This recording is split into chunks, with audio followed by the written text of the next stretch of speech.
చూపిస్తాను, స్టేట్మెంట్ తీసుకోండి, బంగారంగా చూసుకోండి, చెక్ చేసేసుకోండి. ఏంటి అగోరి గారు ఇదివరకు అని నా బ్యాంక్ స్టేట్మెంట్ అన్ని మీకు చూపిస్తాను, వస్తాను, చెక్ చేయించుకుంటాను అని చెప్పండి. ఇప్పుడు నేను అంటున్నా నాదన్నీ చెక్ చేసుకోండి. ఆల్రెడీ పోలీసులు చెక్ చేశారు, మోకిలా పిఎస్ హైదరాబాద్ పోలీసులు అంటే మామూలు ఏం కాదు, అన్నీ చెక్ చేస్తారు. నాది ఆల్రెడీ చెక్ చేశారు, ఒక్క నయా పైసా కూడా లేదు తన అకౌంట్ నుంచి నాకు వచ్చినట్టు. అలాంటప్పుడు ఎలా అంటారు క్యాష్ ఇచ్చాడా అంటే ఆ క్యాష్ కూడా లేదు, ప్రతిదీ చెక్ చేశారు పోలీసులు కదా.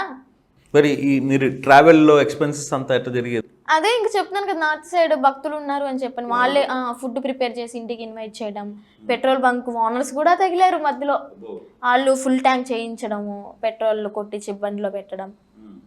అందుకే ఎప్పుడు అసలు పెట్రోల్ బంక్ ఎందుకు, వాడు ఎక్కడికి వచ్చినా ఆగితే వెంటనే పెట్రోల్ తీసుకుని పైన పోసుకుంటాడు ఎందుకు? ఇలా పెట్రోల్ ఎందుకు ఎప్పుడు ఉంచుకుంటాం అంటే ఎవరైనా అటాక్ చేస్తున్నప్పుడు మన అంతటా మనం ఇలా వాళ్ళు కొంచెం ఒక అడిగి వెనక్కేస్తారు. తను తెలివి చూడండి, ఇక్కడ వెనక్కేస్తారు అని తను సెల్ఫ్ అటాక్ చేసుకుంటాడు అనమాట అక్కడ.